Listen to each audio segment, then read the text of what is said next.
pursuing happiness. You're doing all right. When...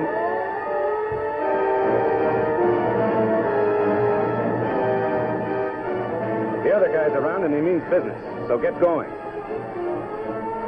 Remember, you're off base. You've just got time to save yourself. Drop whatever you're doing. Find the nearest hole and make like a mole. Pick a room in a good building, close to the ground. It ought to be airtight and light-proof as possible, with the doors shut, windows closed.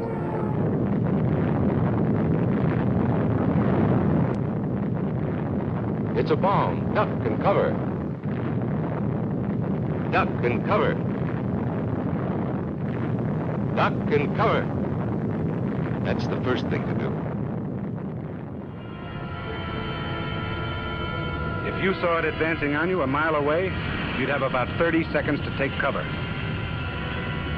Make for the nearest entrance, but be orderly about it. If you are at home when a surprise attack occurs, crawl beneath a table if it is very near, or drop to the floor with your back to the window.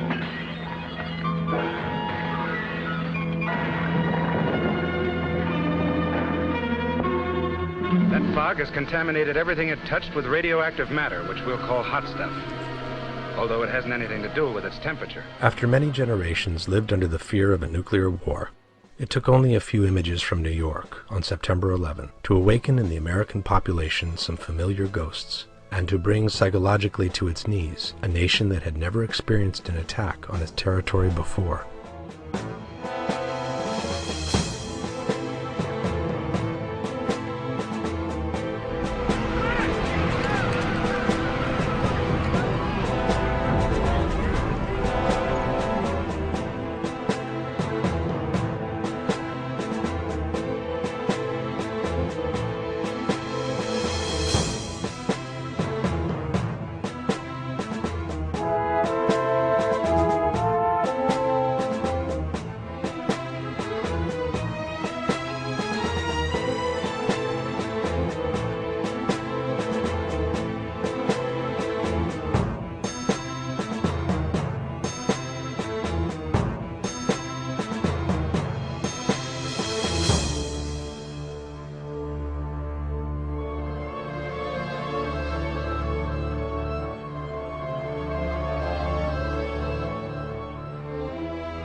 Confused between the fear of an unknown enemy and an ill-repressed thirst for revenge, Americans flatly accepted a war, the invasion of Afghanistan, that had already been planned to the smallest detail.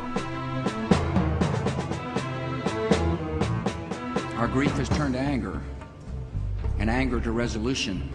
Whether we bring our enemies to justice or bring justice to our enemies, justice will be done.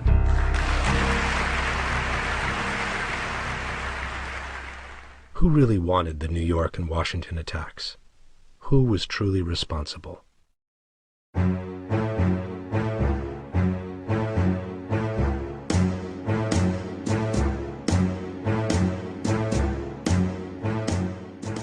The United States immediately accused Osama bin Laden, although they never produced the evidence they claimed to have against him. Nor did anyone express any particular surprise about the lack of a true motive on the part of bin Laden himself. It was as if the entire world was ready to accept that he was the evildoer just by someone pointing the finger at him. Everyone seems satisfied with the idea that bin Laden allegedly hated our civilization. This, however, is clearly at odds with the fact that he has never actually claimed responsibility for the attacks. The first thing every terrorist in the world has ever been concerned with was to put forward some kind of statement clearly explaining the reasons behind their act. Bin Laden, instead, a few days after the attacks, clearly stated that he had nothing to do with them at all. Only 3 months later would the CIA find a home video in Afghanistan in which bin Laden implies to have had pre-knowledge of the events while talking to a Saudi friend. The images, however, are so poor the video ended up posing more questions than it ever answered. To a closer examination, the man's features only resemble those of bin Laden. but the identity of the person can be anything but certain. In any case, a talk with a friend on a questionable videotape is not an official claim. The world is filled with psychopaths who accuse themselves of crimes they never committed, but without a good motive, they seldom even manage to get arrested. In 2006, the FBI stated that they never had any hard evidence against bin Laden, which contradicted the initial claims by the administration. The Bureau's website lists bin Laden as wanted for the bombings of the American embassies in Kenya and Tanzania, but he is only suspected of other terrorist activities in the world. Officially, Osama bin Laden has never been wanted for the September 11 attacks. It's a new age of wickedness. Popular journalist and radio host Alex Jones, who has been pointing the finger at the U.S. administration since the beginning, had foreseen the attacks 1 month before they took place, and exactly by the hand of bin Laden. This recording is from July 25, 2001. And I want you to let them know that if there is any terrorism, we know who to blame. If any terrorism comes, it's from this government.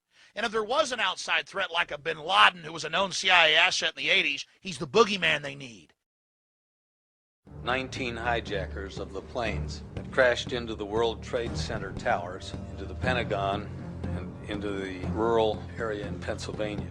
Seen from up close, the official version soon started to show some serious weaknesses. Too many curious events, too many inconsistencies, too many coincidences pointed at the possibility that the truth had been somewhat different from what we had been told. This set off an unprecedented investigation on the internet. Thousands of independent researchers from all over the world ended up bringing to light so many faults in the official version that it legitimized suspicion that the U.S. administration had some kind of role in the attacks. From flight amateurs who perform highly acrobatic maneuvers without ever having piloted a jet in their life, to passports, personal wills, and terrorists' bandanas conveniently emerging from a hole where the plane cannot be found. From an entire Boeing 757 disappearing in a 15-foot wide hole, to modern steel buildings collapsing against the most fundamental laws of physics. It has become very difficult today to maintain that the official version reflects what truly happened on that day. In fact, in 2006, almost half of Americans believe that the Bush administration covered up the truth about 9/11. And the protests of those requesting a new, truly independent investigation keep increasing by the day. The more evidence that is gathered towards an inside job, however, the more it seems that it was not the work of the American government, but of a small group of people, the so-called neocons, or neoconservatives, who came to power with the election of George W. Bush in the year 2000. I, George Walker Bush, do solemnly swear that I will faithfully... These are some of the founders of the so-called PNAC, or Project for the New American Century. Dick Cheney, Donald Rumsfeld, Paul Wolfowitz, Richard Pearl, whose political alliance dates back some 30 years ago. In my opinion, treason. The cabal of neoconservatives at PNAC, I think you all know what that is, who planned this war, Cheney, Rumsfeld, Wolfowitz, Libby, Pearl. This cabal knew the American people would not stand for a war against Iraq unless there was, as they put it in their own document, a new Pearl Harbor. 9/11 supplied that. According to this theory, President Bush was not part of the original project, which coincidentally happened when he was out of town.